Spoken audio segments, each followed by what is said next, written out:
नमस्कार, मी रुचिता. ॲग्रोनमध्ये आपल्या सर्वांचं स्वागत.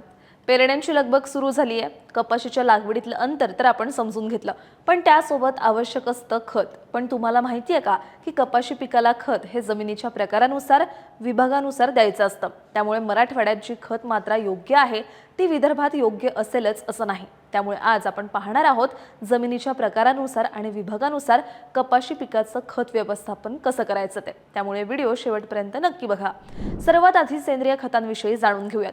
कपाशी लागवडीपूर्वी चांगलं कुजलेलं शेणखत वापरल्यास जमिनीची सुपीकता वाढते आणि जमिनीतला ओलावा जास्त काळ टिकून राहतो. त्यामुळे कोरडवाहू भागासाठी हेक्टरी 5 टन शेणखत आणि बागायती कापसासाठी हेक्टरी 10 टन शेणखत वापरण्याची शिफारस करण्यात आली आहे. पण सर्वात महत्त्वाची गोष्ट म्हणजे माती परीक्षण करूनच संतुलित खत व्यवस्थापन करायचं आहे. यामुळे खतांचा खर्च कमी होतो आणि उत्पादनातही वाढ होण्याची मदत होते. पण तुम्ही माती परीक्षण केलं नसेल तर शिफारस केलेल्या मात्रा वापरायच्या आहेत.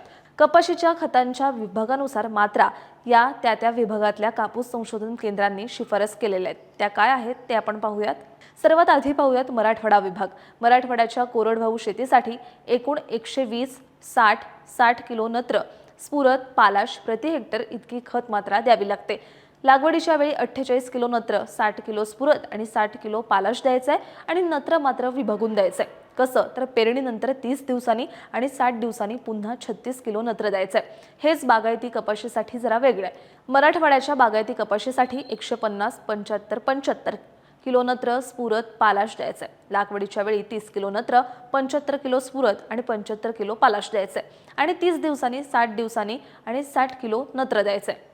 आता येऊयात आपण विदर्भाकडे, जिथे कपाशीची सर्वात जास्त लागवड केली जाते. विदर्भातही मोठा भाग कोरडवाहू शेतीचा आहे. कोरडवाहू कपाशी पिकाला एकूण 90, 45 किलो नत्र, स्फुरद, पालाश प्रति हेक्टर द्यायचं आहे. तर लागवडीच्या 30 दिवसांनी 45 किलो नत्र पुन्हा द्यायचं आहे. पण कापसाच्या बागायती शेतीमध्ये ह्या मात्रा बदलतात. विदर्भातल्या बागायती कपाशीला लागवडीच्या वेळी 40 किलो नत्र, 60 किलो स्फुरद आणि 60 किलो पालाश द्यायचे. तर लागवडीनंतर 30 आणि 60 दिवसांनी 40 किलो नत्र द्यायचे.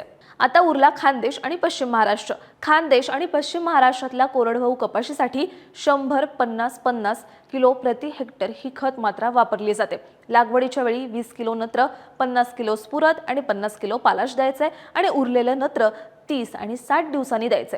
किती तर 40 किलो नत्र प्रति हेक्टर. आणि बागायती शेतीचं पाहायचं झालं तर यासाठी एकूण मात्रा लागते 125, 65.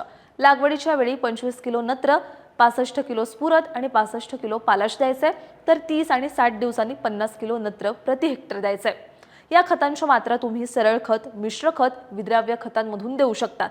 याशिवाय जर मातीमध्ये सूक्ष्म अन्नद्रव्य कमी आढळत असतील तर मॅग्नेशियम सल्फेट 20 किलो प्रति हेक्टर, झिंक सल्फेट 25 किलो प्रति हेक्टर आणि 5 किलो बोरॅक्स प्रति हेक्टर वापरण्याची शिफारस करण्यात आली आहे. ही माहिती नांदेड येथील कापूस संशोधन केंद्रातील तज्ज्ञ डॉक्टर अरविंद पांडागळे आणि अकोला येथील कापूस संशोधन केंद्रातील तज्ज्ञ डॉक्टर संजय काकडे यांनी ही माहिती दिली आहे. तुम्हाला ही माहिती कशी वाटली आणि तुम्ही यंदा कपाशीचं कोणतं वाण वापरणार आहात आणि कपाशीला किती खत देता हे आम्हाला कमेंटमध्ये सांगायला विसरू नका. आणि अशाच शेतीविषयक आणि नवनवीन माहितीसाठी ॲग्रोवनला सबस्क्राईब आणि फॉलो करायला विसरू नका.